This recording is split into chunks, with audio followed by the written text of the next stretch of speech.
Bon, le sujet, c'est les enseignements qu'on peut en tirer. J'ai forcément un peu réfléchi à ce que j'allais dire, parce que j'ai pris le train. J'ai eu le temps.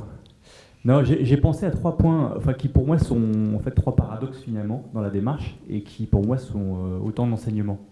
Le premier, c'est qu'en fait, on a lancé cette démarche alors que ça a peut-être déjà été dit, mais on était en plein changement de périmètre. Changement de périmètre budgétaire, lié à la mutualisation, lié au transfert de compétences. Et donc une démarche qui est très structurante comme celle-là, alors qu'on était en phase d'instabilité, ça peut paraître un petit peu paradoxal.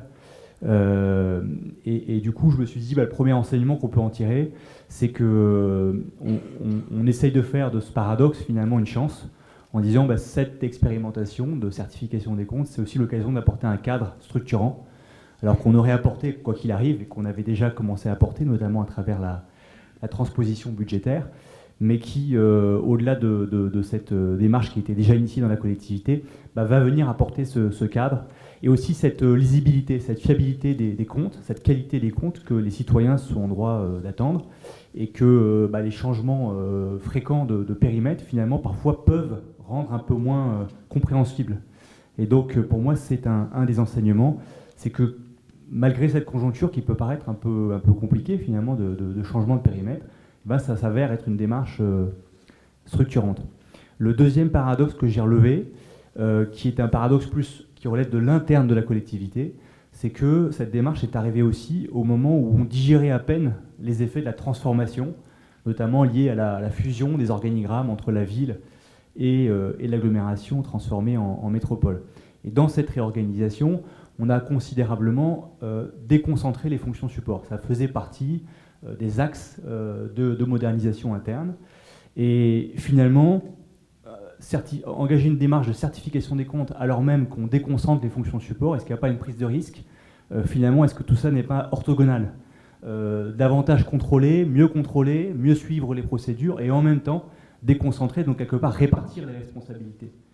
Et je me suis dit, deuxième enseignement, c'est la nécessaire formation des professionnels, que ce soit les comptables, les professionnels des marchés publics, l'accompagnement de ces professionnels qui, pour moi, sont une des conditions de réussite, alors qui étaient déjà aussi prévues en gestation, mais qui, quelque part, sont rendues d'autant plus nécessaires que cette certification, cette démarche de certification nous invite à être irréprochable de ce point de vue-là.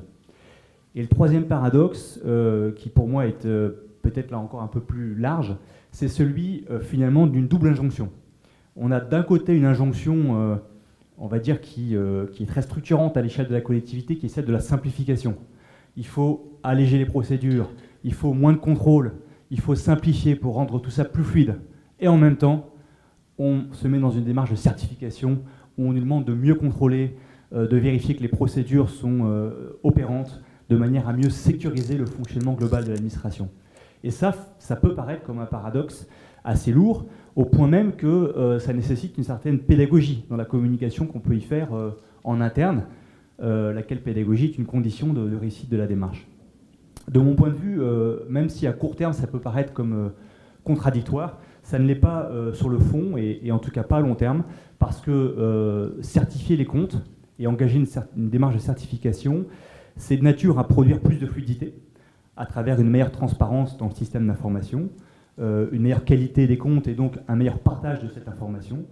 Et donc au final, des rapports professionnels et un fonctionnement de la collectivité plus fluide et efficace. Et donc voilà, pour moi les 3 enseignements, c'est une manière un petit peu de surmonter des paradoxes, par-delà ce qui a pu déjà être dit en termes de charge de travail ou autre. Ces paradoxes qui sont des éléments fondamentaux, pour moi, sont riches d'enseignements pour la suite.